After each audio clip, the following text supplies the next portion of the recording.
Hello and welcome to another exciting episode of the Sue Breakdown. Today, we're going to be looking at the LM314V21 V2 Gundam. Piloted by Uso Ewan himself. The V2 is a really fun 500. It's not my personal favorite 500, and as we talked about, I'm not a huge fan of 500s anyway, but it has multiple transformations, kind of like the H1. It has the very decent beam rifle, while it also has the pretty nifty little, charge shot. It doesn't do a lot of damage, but it does enough. Where it really excels, though, if I cannot get hit for a second, is in the really, really useful and very fast recharging missile that you can fire with the left bumper. Because it has a very nice amount of homing on it, including a drop-off. I didn't mean to do that yet. We'll go back to standard. Hold on. Here we go. On the right trigger, you have this nice little dash. While dashing, you can combo into the Wings of Light, which is pretty nice. But the real usefulness of this, in my opinion, is to get away from specific like Garobis and things like that that might be going to hit you. You can do a quick up dash by doing that. The modes. That's what everybody's here for. That's where the punch of the V2 comes. The modes are very different from each other. Cannon mode has the wonderful... Sure, there are more specific names for it, but cannon mode is what I've seen. Cannon mode has that full charge beam. Right, there's the Wings of Light that I didn't mean to do early.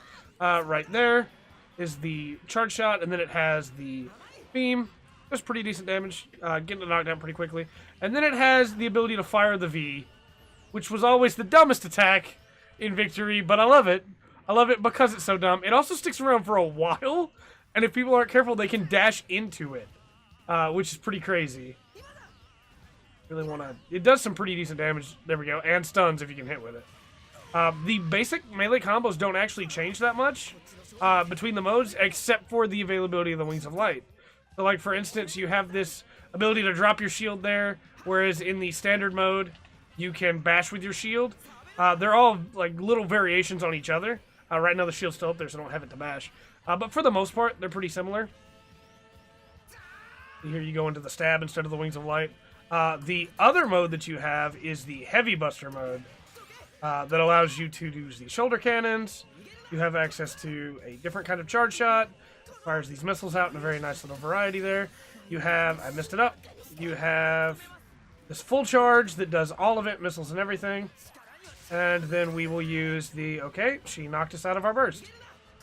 In all my hours with this game, I don't think I've ever seen a straight melee attack after the burst lands hit like that.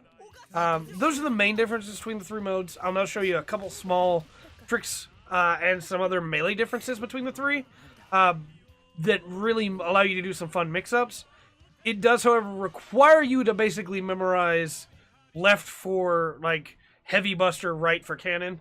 As long as you can memorize that, that's something that you have to do with the age as well.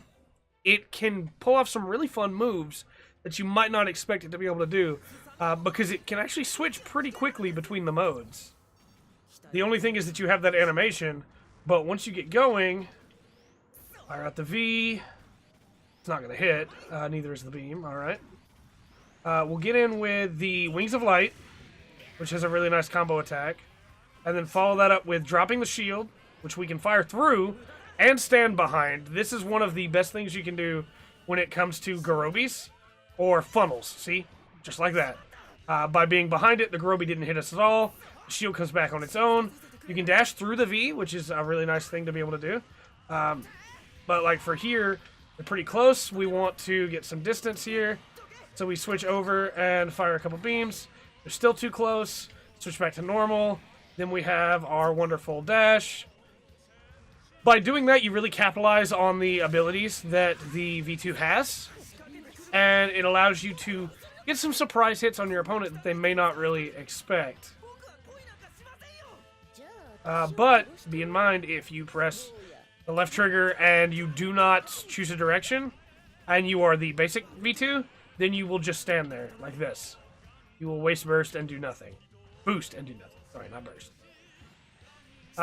The V2 is pretty interesting. With all that said, of course, should you use the V2? Well, it is still a 500. It is very skill dependent. A lot of what it can do depends on you being able to pull off some very different shots, but because of all the options it has, it is a very powerful suit. And it gives you a lot of things that you may not have been able to do otherwise. The Wings of Light, which I've now showed it with every variation, you can combo into with all of them, are very nice. And give you some, other options that you may not be able to get otherwise. Here's the burst, using the Wings of Light. Pretty basic. Depending on the mode you're in, you get a different attack from it, actually, as in like the punch that you saw there. But I think the V2 is a lot of fun. I'm not a huge fan of the V2 myself. It feels a little too complicated, I guess you could say. Like, you have all these different options, and for me at least, it makes me feel like I want to use them all. But it means that I'm switching between the modes a lot and trying to pull them all off. We didn't even really get to the Void Lumiere options when it comes to the Wings of Light, but the V2 is still fun. So should you use the V2? Well, if you like 500s and you like options, then yes, the V2 is a shoo-in right there. The damage is a little lower than some of the other modes, or than some of the other 500s, but the ability to switch between 3 modes on its own, I mean, the Sazabi can't do that. I love the Sazabi, but it can't do that. So you're really able to capitalize on short, mid, and long range.